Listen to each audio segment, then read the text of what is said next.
Imagine waking up tomorrow and discovering that there is no God, no divine judge, no cosmic rulebook waiting to tell you what is right and wrong.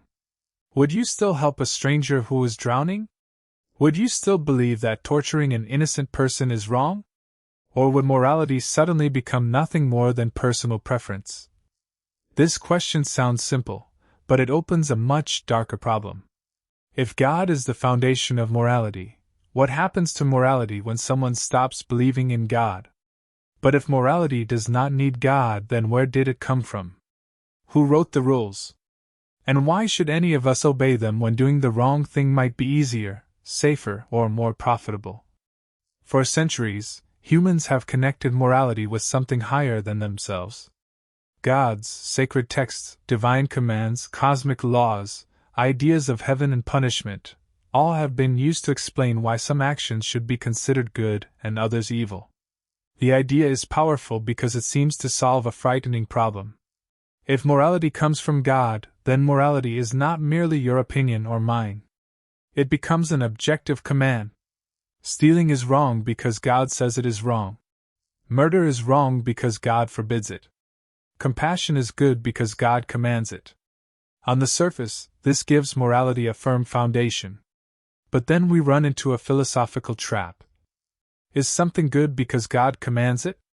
Or does God command it because it is already good? Think about that carefully. If an action becomes good simply because God commands it, then morality seems completely dependent on power.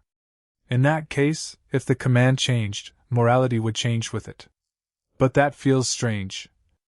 Imagine that tomorrow a perfectly powerful being commanded you to torture an innocent child for fun. Would the act become morally good just because the command came from God? Most people would instinctively say no. And that answer creates a problem. Because if you can recognize that the command itself would be morally wrong, then you are using some standard of morality that exists beyond the command. In other words, you are judging the command. And that raises the uncomfortable possibility that morality does not come from God after all. Maybe God gives people moral laws, but perhaps the concept of good and evil is logically prior to those laws. This puzzle is often associated with an ancient philosophical problem concerning divine commands, and philosophers have argued about versions of it for centuries. But let's move away from philosophy books for a moment. Look at ordinary human life. Long before two strangers become friends, they already understand certain things about each other. They know what betrayal feels like. They understand pain. They recognize fear. They know what it means to be helped when they are vulnerable. None of this requires a theology degree. A child does not need to read a sacred text to understand that hitting them hurts. A person who has been betrayed does not need a philosopher to explain why trust matters. Human beings experience suffering directly. And that experience may be one of the raw materials from which morality is built. Consider a world with no gods at all.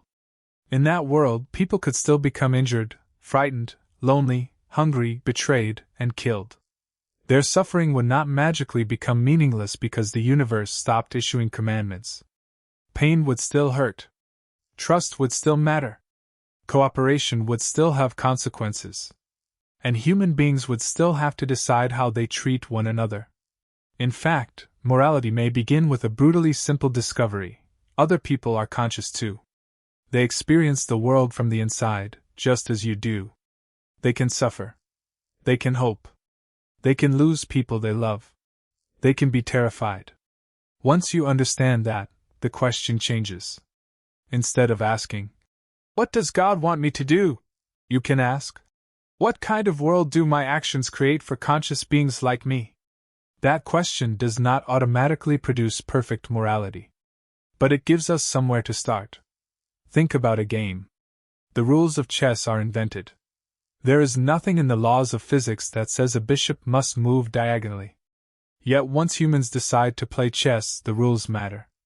Morality is obviously more complicated than chess, but the comparison reveals something important. A system can be created by humans and still have real consequences. Human laws are like that. Social norms are like that. Rules about trust, contracts, violence, responsibility, and cooperation are partly human constructions. But calling something socially constructed does not mean it is meaningless. Money is socially constructed. Yet people still lose their homes because they do not have enough of it. Governments are socially constructed. Yet their decisions can put people in prison, send armies to war, or transform millions of lives. So perhaps morality does not need to be written into the fabric of the universe to matter. Perhaps morality matters because conscious beings live with the consequences of our choices. But now the religious response becomes stronger. Someone might say, "Fine, humans can invent rules, but why should I follow them?" And that is the real challenge. Imagine you can steal $1 million and never get caught. Imagine nobody will ever find out. Imagine the victim is a stranger you will never meet again. Why should you care? Religion offers one answer. You should care because you are accountable to something higher than human society. But there is another possibility. Maybe morality is not about being watched. Maybe morality is about what kind of person you become when nobody is watching. A person who refuses to hurt others only because they fear punishment is behaving differently from someone who understands why the harm itself matters. And that distinction is important. If the only reason you do not murder your neighbor is fear of divine punishment, what happens when you think nobody is watching? But if you understand your neighbor as a conscious being whose suffering is real, then the argument survives even without surveillance. There is, however, a serious problem with the secular view too. Human beings disagree. One person may think an action is compassionate. Another may call it cruel.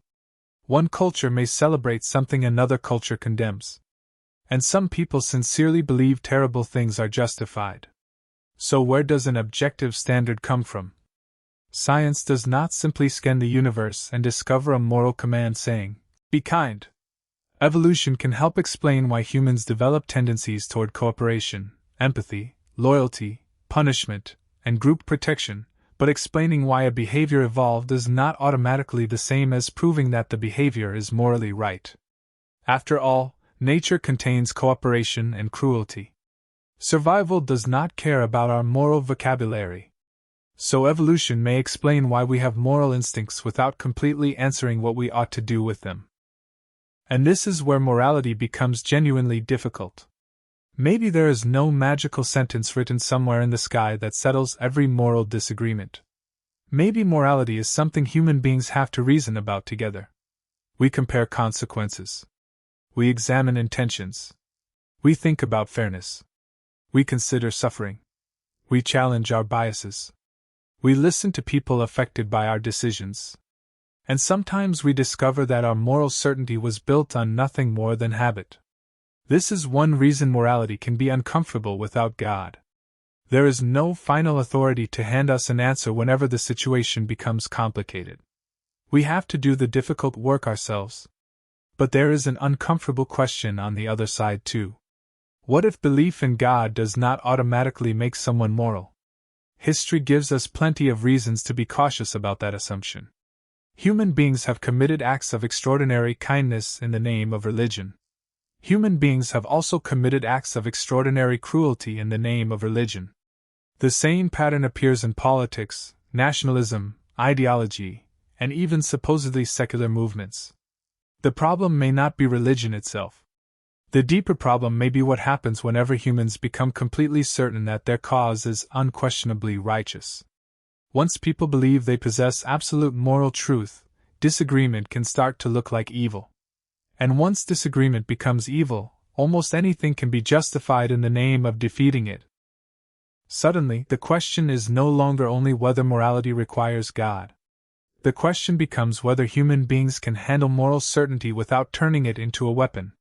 Perhaps morality needs humility almost as much as it needs principles. Perhaps saying, "I could be wrong," is not weakness. Perhaps it is one of the first signs of moral seriousness. Because the moment you believe your moral instincts are infallible, you become less interested in examining them. And that can happen whether your ultimate authority is a holy book, a political ideology, a national flag, a scientific theory, or simply your own ego. So can morality exist without God? Probably the most honest answer is that the question contains several different questions hiding inside it. Can humans behave morally without believing in God? Clearly, they can. Can humans create moral systems without religion? History and philosophy suggest that they can. Can we prove that morality is objectively true in exactly the same way that we prove a mathematical statement? That is much harder. And perhaps that difficulty is the point. Maybe morality was never supposed to be a list of answers. Maybe it is a permanent argument between human beings about how consciousness should treat consciousness. We may never discover a voice descending from the sky to settle every moral disagreement. So we are left with a strange responsibility. We have to decide how to live even while knowing that our judgment can fail. We have to care about suffering without pretending that every moral question is easy. We have to build principles without turning those principles into weapons. And perhaps the deepest moral test is not whether you have found an absolute answer. Perhaps it is whether you can still choose compassion when you are uncertain. Because maybe the most important question is not whether morality comes from God. Maybe it is this.